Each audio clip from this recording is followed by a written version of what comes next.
Everyone, welcome back to the workshop. And over the past couple of years, we've looked at a lot of different machines. The price and size and power of the lasers have gotten a little bit bigger, and thought, let's rewind that a bit. Let's go the other direction, and let's get the smallest, cheapest laser we can and see what it's all about, see what this can do. So I'm gonna do this a little bit differently. Everything is gonna be as unedited as possible. I haven't opened this box at all. We're gonna take a look at it, give you my straight impressions of it. We'll run through some tests, and we'll see what this thing can do. So if you're interested in that, wanna see what I find out, stay tuned. I'm gonna jump right into it.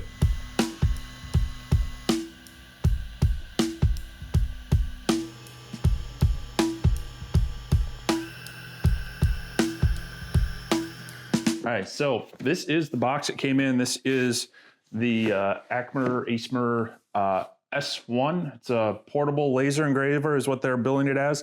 And this is the 2.5 watt version. At the time when I ordered this, it was only $99. I think it's gone up to $119 already, but we'll see as the holidays come and go. But anyway, yeah, this is the box it came in. Has a little bit of a dent there. I believe it shipped originally from China and then handed off to the Postal Service, but overall came in decent shape for most boxes we see these days, but it is very light. And so I brought my scale out here. We're gonna look at the weight of this packaged. All right, so it's zeroed out, 4 pounds, 1.8 ounces, or 1,800 grams. That's what it looks like. So definitely lightweight. I mean, that's including all the shipping box and everything. So we are going to go ahead and open this up and see what's in here. I'm told it is fully assembled. I imagine we'll have hopefully some cables, maybe a power supply, but let's get her open and take a look. There we go. All right, so box with some foam in here. But that is about it. So right on top, we have an instruction manual, looks like a couple of aluminum cards and some tag board. I'm just gonna go ahead and pop this out. And okay, so it comes apart. And all right, so we've got a set of random green laser safety goggles. If you've watched my videos, you know great that they include them, but they're just not, there's no rating on them. So the goggles that I have linked down below actually have been tested. They've got the rating, optical density, and the wavelength on there, so you know it's gonna match up with the laser. All right, we also have the module over here, and this is tiny. This is cute. It is much smaller than what we've been seeing with the bigger modules, much smaller than even the 10 watt modules. But there you go. It's just tiny. It's cute on here. Now it does have this little magnetic cover on here, and then we've got our focus lens. There's no air assist, and so you are going to have to be mindful of keeping that clean. There's a little fan on there, so that's going to blow some air down on the module, maybe along the sides of this heatsink. And then our connector up on top. So over on this side, we have very simple wall wart power adapter. This is 12 volts, 2 amp output. So this thing is going to be very light on the power usage. Then we have a USB cable. It's a USB A to C. So on here, we're gonna have some connections for that. Let's just go ahead and look at, they do have a little sample packed, I guess just one little thin piece of, looks like 16th inch plywood. You've got a wrench, 10 and 8 millimeter. You got some Allen wrenches, and I'm guessing this square piece in here is probably the focus block. So that leaves the laser engraver itself. And I'm just giggling because it's so tiny. It is small, but this is a gantry-based laser machine. It's just, I'm sorry, it is just kind of funny how small this is compared to all the other lasers we looked at. So we do have the belts. Looks like for tension, you just loosen this front and pull a little bit tighter. Same thing for the side. And then we've got just our little catch point here on the little dovetail slide, so it pushes in on a bar. And our one connection we're gonna have to make for that. Power is gonna go up front, Type-C USB, and then on-off button. There are limit switches. They're covered in tape on there. And do we have one on this? Oh, yep, we have tape on here for this limit switch. So there are limit switches. So it should be able to home. But yeah, that's what it is. Let me get this stuff cleared up. We'll take a closer look at this machine and then we'll power it on and get it plugged in. All right, so I've got some things laid out here. I've got some sample material and such. I've got my laptop over here. And yeah, the build, there really isn't much build. We got to slide this down on here. This does have a little dovetail slot, and this little set screw just loosens up that slot. So that should allow this to slide down into here. It's a little sticky, but that's okay. We don't want it slamming down, and we're gonna be making limited adjustments here. So I'll tighten that back up. It's a little loose here. I'm gonna see if I can check the wheels. I wonder if we've got some, I have some little adjustment in the eccentric wheels there, because you don't want it to wobble, but you don't want it so tight that it can't move. So you can get it. There's a couple of nuts down in here. You probably hard to see those, but there are 2 wheels on bottom, and what I'm going to be doing is right inside there. There's 2 nuts in there. Those are eccentric nuts that just kind of has a cam that's off center, and it should allow us to tighten these things up just enough to maybe get rid of that wobble. That got rid of the wobble there. Now we're going to do these side ones as well, and those are just going to be on the bottom of each side here. We've got this nut right here, so I can spin this freely. So all I'm going to do is just knock that a little bit, and now this doesn't spin. This one over here, same kind of adjustment. And just do it till it grabs. And now there's no real wobble or play. So that's true of most of these lasers. They'll have those little eccentric nuts on there. Always good to mechanically make sure that things they're not loose, but they're not binding either. The extra wire that needs to power and control of the laser. So it's got the little pins in here. You can see they line up, and we just push that down in there. Type-C is gonna go up in front, and then we'll bring this side over to the laptop. Plug that in there. So this, plug into our power strip, get this cable try to get it out of the way here. Plug this into power there. All right, now this isn't included with this. This is just a piece of aluminum sheet that I have from some other project or laser. I'm gonna slide this under the laser just to act as kind of a spoil board so that we don't ruin anything there. And according to our little instruction manual here, the plate, that's our focus. So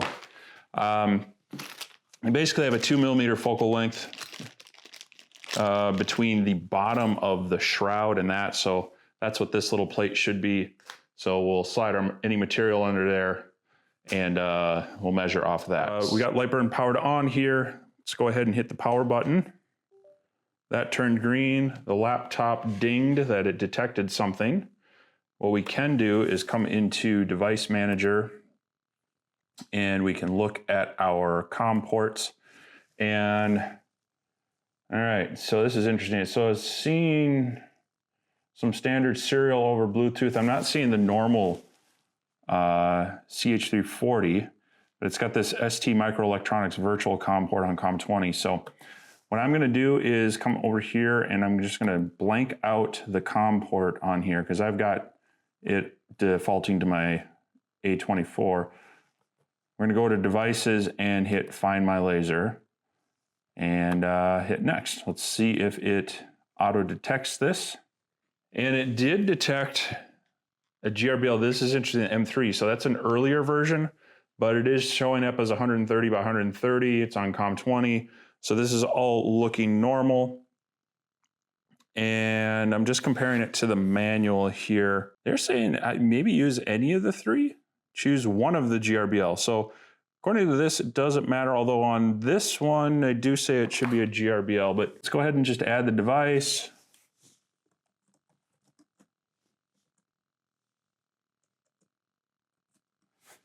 And then name it, hit next. I always turn off auto home on mine. I don't want it to slam into something if I don't have it set up right. We'll hit next, we'll hit finish. And then we should be able to come over here and grab that. And see what our console says. Waiting for connection, target buffer, okay. Let's see what happens when we hit home. Well, what do you know?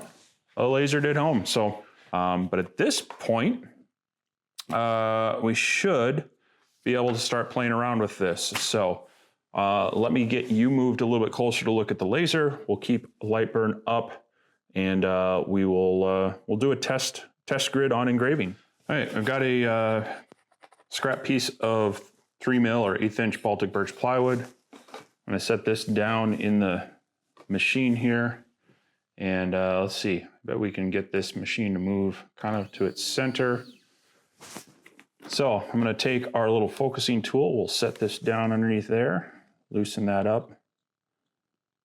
And there we go. I feel like I bumped it, so I'm gonna go ahead and re-home this. All right, so now we're gonna come into our material test. They do have some recommended parameters in here. So for plywood engraving, they're recommending 90% power and 1500 millimeters per minute. So I'm gonna go ahead and we're gonna set up a, let's see, what do I have here? For a 10 watt engrave, I've gone from 500 to 3500. So let's just, if they're saying 3000 or 1500, let's top this out at 2000. We'll go as low as 500. We're going to go to 10 to 100% power for engraving. And let's see here, that if we have 500, so that's going to jump it up by 250 each time. So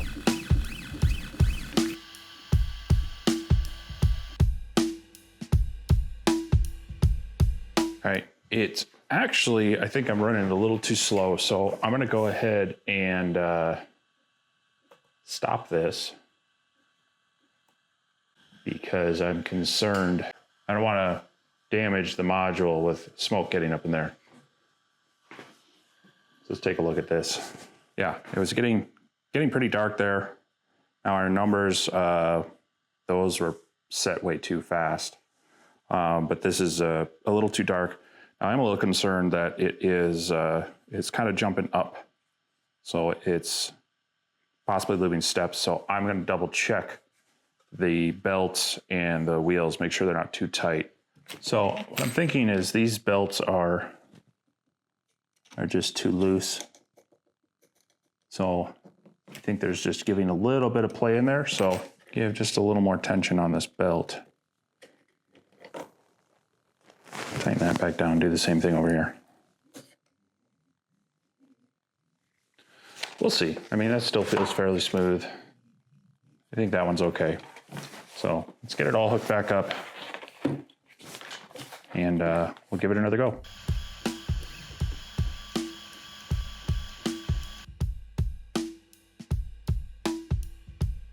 All right, so that test finished.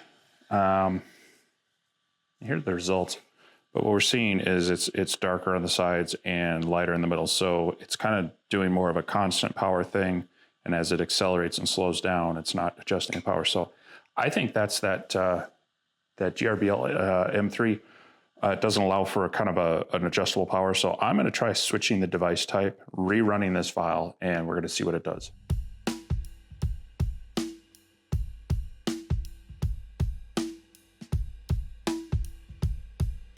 All right, so that one finished, and if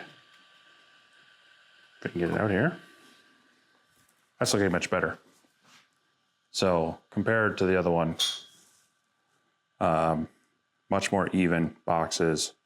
This is lighter, is just where it's kind of fading out. It's not able to burn the grain evenly, but we are seeing a little bit of a gradient there. So this is at 1500. You got a 90% all the way down to 20%. So if you're doing more of a photorealistic one, you might need to drop it down a little bit slower to just get a better gradient. But it's looking pretty good. So definitely means that we don't want to have it auto detect at the GRBL M3. You want it on the regular GRBL because it's not able to do the variable power with the older style. So this is definitely the way we want to go. All right, so using the power grid we did here, went ahead and decided to run a quick engraving on some material, same material, the Baltic birch, and just did a straight engrave. So here is what it is, and looks pretty decent. This is about just under 2 inches tall, maybe 1.75 inches wide.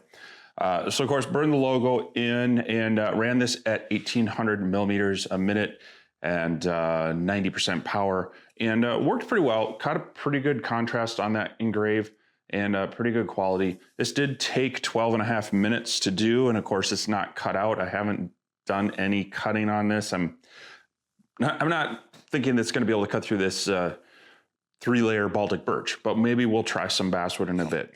I'm going to go ahead and let's try a few other materials and see how it works.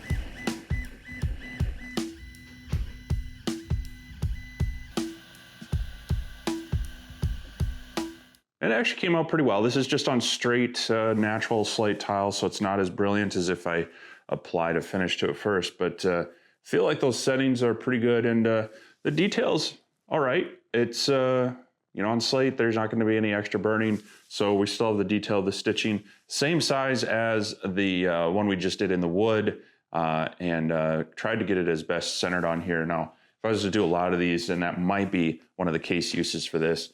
You'd want to mount a board, maybe a spoil board, and engrave a grid, maybe drop yourself a 4-inch circle, different alignment things so that you can get it centered a little more easily. But not too bad. This did take 14.5 minutes, so just a little bit longer than the other one. Like I said, I just slowed it down a little bit to try to make sure we got that frosted look. And but definitely something you can do, slate tile, and yeah, still keep with the details. So.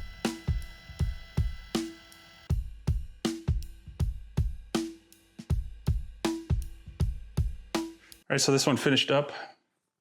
Now it's gonna look really dark at first because oftentimes you gotta clean these off. So we will use a little bit of alcohol, just paper towel here.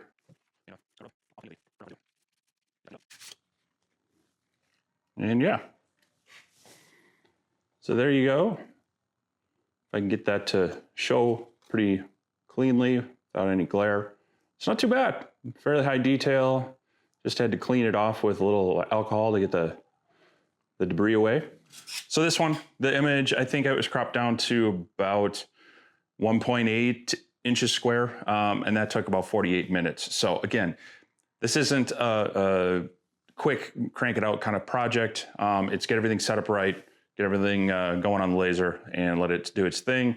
While maybe you're doing something else in the workshop, just kind of keeping an eye on it. So of course, one of the questions is, can this cut at all? And being a 2.5 watt laser, it's gonna be fairly limited to that. But I do have this piece of thin basswood. This is not a plywood, this is just solid wood, and it's only about 1.5 mil, and so a little under a 1/16 of an inch.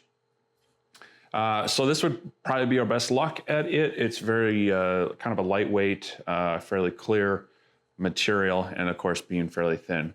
We can also try cardstock, and I think we'll have possibly some success with that. But to run this test, I am going to just elevate it just a little bit with some popsicle sticks. This will give it about a 1/16 inch gap. Just have a little airflow underneath. It's not sitting right on there. And I'm also going to remove this little shroud. There is no air assist on this, and I am just a little concerned that there's not enough airflow coming down into this cone to keep the smoke and debris away. I took it off, and there is, I don't know if you can see it in there, but there is just a little bit of kind of dust collecting on there. Now, I did take a look at the laser module, and so far that lens is looking like it's staying clean, but I want to try to ensure that it's got plenty of airflow, nothing's getting trapped under there. So I'm going to try running this next operation without that shroud. I don't recommend doing this, especially if you don't have it in an enclosure. You're definitely going to want to use your protective eyewear. But what to do to get the focal length, basically I'm taking the width of our little focus plate and the shroud. That comes out to be just right around 25 millimeters, really close to an inch. So I took a piece of scrap acrylic, went over to the CO2 laser, and cut out a little focus block. So we should be able to run this underneath here. We can set it underneath the module and then loosen this up. We'll be able to drop this down so it sets on there. And that should give us the right focal length, and we'll be able to get a better eye on what it's doing and make sure that the smoke isn't trapped by the lens. So I'm gonna go ahead and set up a material test job for cutting. We're gonna be guessing at some speeds and power here. Obviously, we're gonna be running the higher power. Just a little concerned at how slow of a speed we're gonna have to get and or the number of passes. So let me get that set up, maybe time lapse this. We'll see how it turns out.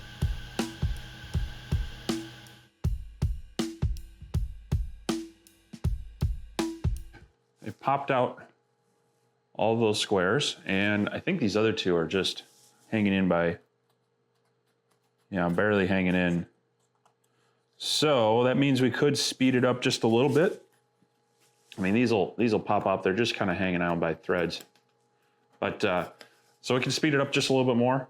I am a little concerned though about the scorching on the top layer.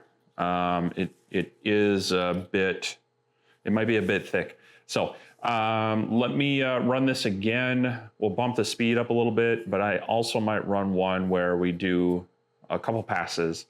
That way it won't be lingering as much, and that might cut down on the scorching.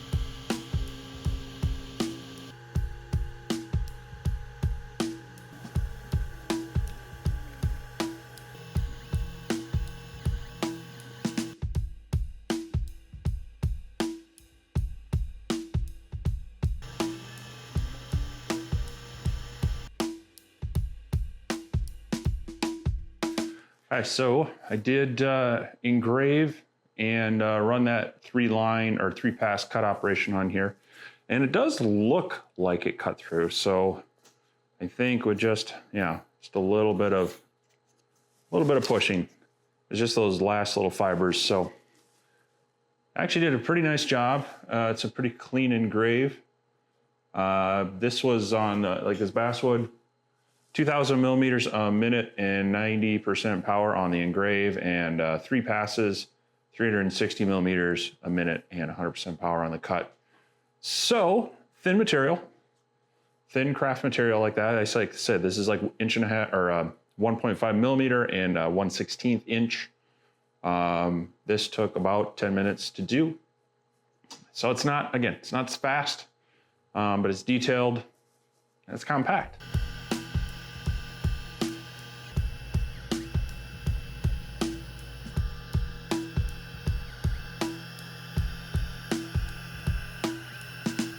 Right, to show some of the detail that is possible with this, went ahead and did one of these painted tiles. So this is a 4-inch porcelain bathroom tile.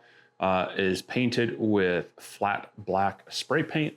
Let that dry, and then it just blasts away the spots where it wants white. So works pretty well. So I'm not 100% sure what happened right in the middle of it there. Might just be an issue with how the paint adhered to the tile, but overall, looking pretty good, and really nice detail on there.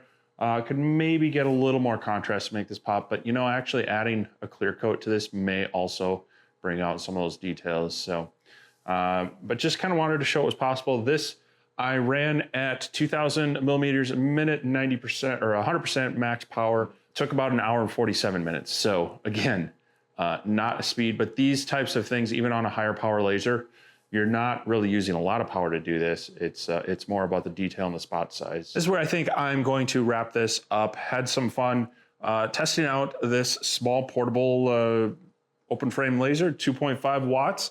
Again, I think keeping your expectations in line with what this can do. You can do a lot of fun engraving. You can do a little bit of cutting if you can get your hands on some 1/16 inch basswood and such. But it is going to have some limitations there. You know, the working area is 130 millimeters or just over 5 inches square. You got a limited height there and no air assist, but as you saw, the projects was capable of getting some things done. And where you really gain a lot of features is high detail engraving. The question is, what would the use case for this be?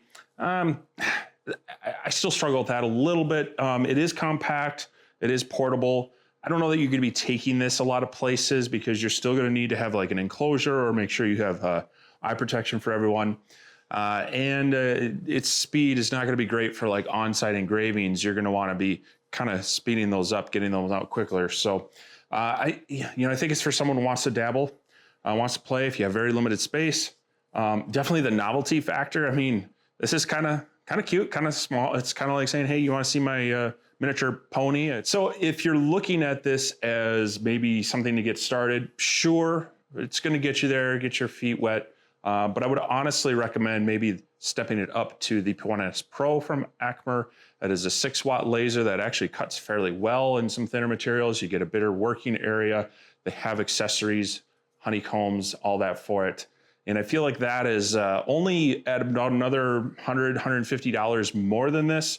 You're getting a lot more laser for it. But if you're looking for something compact, the novelty of this, yeah, you could do a lot with this and it's not going to take up a lot of space. So if you are interested in picking up one of these for yourself, I will have links down below to this model. They also have a 3.5 watt model I think is only like $10 or $20 more.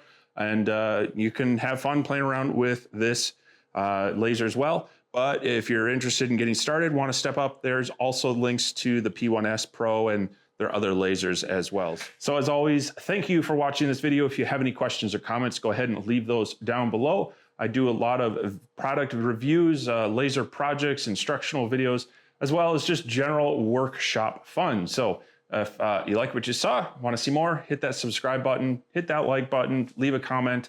Appreciate all that. It helps to continue growing this channel. And we will hopefully see you in the future. But more importantly, I hope you can get out into your workshop and make something too. We'll catch you next time.